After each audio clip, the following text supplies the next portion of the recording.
What's good everyone, OJ here, bringing you the best Nintendo Switch and RPG news. And today we've got a fantastic slate of information, but before we get into that, please make sure you hit that like button, subscribe if you're someone new, and click that notification bell to get my videos first, and drop a comment below on what your favorite or most anticipated RPG is of 2023. Now with that out of the way, let's go ahead and jump right into it, and we've got some awesome topics here because we're starting off with Dragon Quest X. And there seems to be some big plans in 2023. So can the fabled, elusive Dragon Quest game that stayed in Japan, that fans have been clamoring for over a decade, could there be something here? Well, let's go ahead and get into what some of the developers had to say here recently in a Famitsu poll. So Dragon Quest X, some of you guys might know about this game, some of you guys don't, but this is a MMO turn-based style Dragon Quest game that launched all the way back in 2012. It was for the Wii. It's been on the Nintendo 3DS. When it comes to like a streaming version, they put it on PlayStation, it's on PC, it's on Wii U, it's on Switch, everything, all of those systems in Japan. Never been localized. Now there's English patches that you can do, there's stuff that you can get to where you can play it, but there's not anything that's official at this point. And many fans thought that there would be something here in the West because a couple years ago or so, or a little bit ago, there was a offline version that was announced, because the biggest thing with this game was like, okay, well, it's worldwide. If we do localization, the servers, the translations, it costs too much. But now there's offline version, and I'm pretty sure Square Enix could definitely foot the bill when it comes to translation and everything. And since then, we've seen nothing of it. In Japan, the game is going strong. It sells really well. Anytime that they have new packs or new things, Dragon Quest X is in the Famitsu sale. So they've made a ton of money off of Dragon Quest X. So the money or what they're doing, this game was not a flop. They could absolutely pay for a localization. Now, in a recent Famitsu interview with various Square Enix developers, they did hint at fresh content for Dragon Quest X in 2023, so they're not giving up on the game. There's more to come. Now, we don't know exactly what that's going to be, but this could be the elusive, once again, English or worldwide release for this game if they're still planning on supporting it in some way. And now that it's been a good amount of time since Dragon Quest X offline has been in Japanese stores, so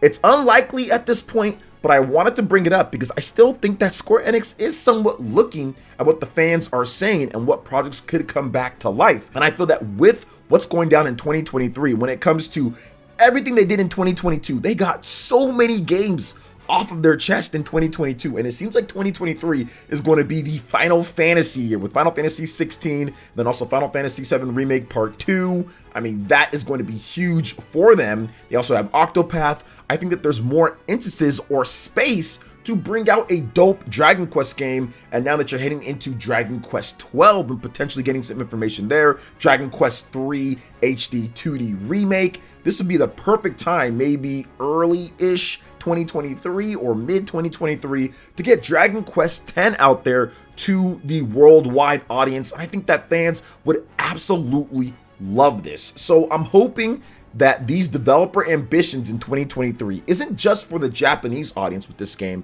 but also for the Western audience that has been patiently waiting for 10 years, a decade plus, to finally be able to experience Dragon Quest X, which by all accounts is a fantastic game, and with a offline version out there that's willing to have people go out there and buy it and play it when it comes down to the Western audience, because I've seen so much passion for this game, even though there's been no real sign, despite one little interview a while ago, but there's been no real sign that Dragon Quest X is going to launch worldwide. Fans are still patiently waiting. So Square Enix, do the right thing. I think that it's ridiculous that this game has stayed just in Japan, especially with the offline version. I think it's time, but we're going to have to wait and see. It's up to Square Enix to make sure that they get this done. But maybe if the fans go out there and say something or two, kind of show that passion, and now that they got all of those releases out that were dropped in 2022, I mean, goodness gracious, Square Enix was just on a roll.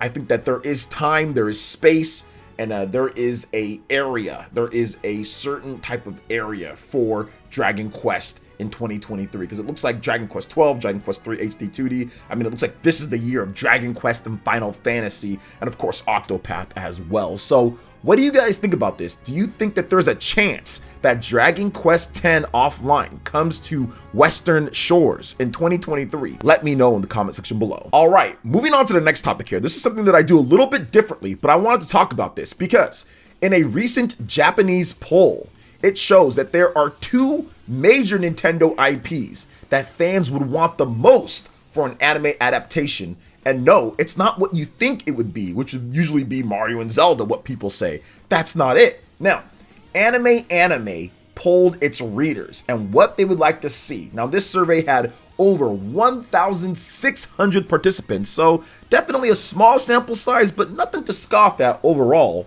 And about 35% being male and 60% being female, which usually you see it's the other way around with these polls on video games and stuff, so I do like that. Now, the survey was conducted between December 3rd and the 11th, and 55% of the respondents were 19 years old or younger, while 25% were in their 20s. Now, here are the results, guys. We're gonna go from the bottom to the top, and it's Buddy Mission Bond, which is a Japanese-only game, I think, at this point, Jack John, Minecraft, Kingdom Hearts, Animal Crossing, Fire Emblem Three Houses, that would be an awesome anime, Undertale, The Legend of Zelda, and the top two, Xenoblade Chronicles and Splatoon. So this to me is fantastic because I think that out of all of the choices, right? You have Mario, you have Zelda, you have Kingdom Hearts, you have all these different things. It wasn't just Nintendo, right? There was other platforms involved. The fact that Xenoblade Chronicles was actually above stuff like The Legend of Zelda, Animal Crossing, Fire Emblem, Minecraft, that just goes to show you how incredible the lore, the characters, the mythos, and what Xenoblade does. Because by far, if you look at the top 5 games, or even if you cut it to the top 4 games here, Undertale, The Legend of Zelda, Splatoon, and Xenoblade by far is the worst selling out of all of those. Splatoon, Legend of Zelda, and Undertale all have blown away Xenoblade Chronicles in sales numbers, and just pure sales or franchise popularity, those are all better than Xenoblade, yet Xenoblade was able to beat out so many of these different franchises. I've been trying to tell people this, and I'll keep on saying this over and over to every single fan out there of big RPGs or whatever the case is, or great stories. Xenoblade has one of the best, if not the best, lore, backstory, and stories in video games. Xenoblade 1, 2, and 3, then the various different games in between, like Torn to the Golden Country, Future Connected, whatever the case is, X, you don't have to really put X in there, but the mainline Xenos, when 1, 2, and 3, if you get into that story, and if you get into that lore, and you watch a few of the videos and everything, you'll be blown away by how good the storytelling is, and what Takahashi and his team has been able to weave together in these epic narrative-driven games with the RPG mechanics and everything over the course of over a decade, from when the first Xenoblade Chronicles game launched back in 2010 all the way to Xenoblade Chronicles 3 in 2022. It's been incredible. So it's so good to see that Xenoblade Chronicles is actually showing up with the big boys here. And Nintendo did have their Nintendo Pictures, which they did state that they're going to start doing adaptations when it comes to films or media of various different Nintendo franchises. So this could be the genesis of actually getting a movement or getting something for Xenoblade Chronicles, because I feel that if Nintendo actually makes a Xenoblade Chronicles anime, which a Xenoblade anime just makes too much sense, seriously, considering how good Xenoblade is and what you can do with the franchise and the characters that you can use and the worlds that you can go to and the mythos and the lore, this would blow Xenoblade up. This would blow the franchise up to the point to where that I think that it could sell 5 million, 6 million plus if they were able to get an incredible anime to go alongside the incredible games, especially with Xenoblade 3, which has had unprecedented levels of RPG success for that franchise. Over 1.7 million like in the first couple months or something like that, and that doesn't even count all the Christmas sales and everything. So it's going to be the best selling Xenoblade game of all time by far, so we already know that. So I think that with the next Xenoblade or whatever they do going forward in the future, because they're going to circle back around to Xenoblade at some point, I feel an anime plus Xenoblade Chronicles 4 or whatever else they want to do, Xenoblade Chronicles X2, whatever the case is, I think that could really blow the franchise up and make it even better. But we're going to have to wait and see. Shout outs to Splatoon being #1. That's obviously something that Nintendo was probably already thinking about, or already has some groundwork laid out for what they're going to do for a Splatoon anime.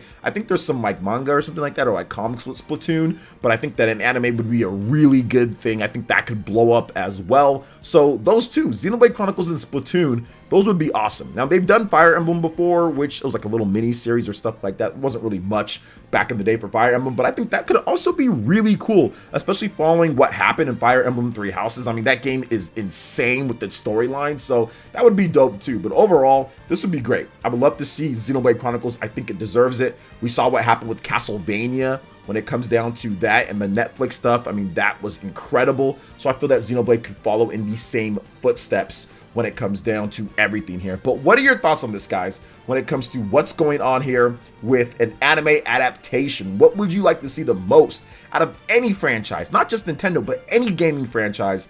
Let me know in the comment section below. All right, and moving on to the next topic here, guys, we've got a brand new potential huge feature in The Legend of Zelda Tears of the Kingdom, because some new functionality has been revealed based on some advertising for the game. Now, a new piece of advertising has been spotted in the wild for The Legend of Zelda Tears of the Kingdom. Nintendo is going to ramp it up in just a bit here, guys. People have been complaining, we haven't seen anything, what's going on? Nothing is going on. They're going to have a huge Legend of Zelda blowout in 2023. I think they're just trying to get past the year when it comes down to it. They got to launch Fire Emblem Engage. That's a big game for them. It's pre-ordering really well. And I think once they clear that, it is going to be Zelda all the way. I mean, we're going to see maybe it at a Nintendo Direct, maybe it has its own Direct later. It's going to be pretty big. Now, this advertising comes from a retail pamphlet where it shows that Nintendo Switch Online is somewhat in there, right? There is like this advert, you see the game, you see the eShop,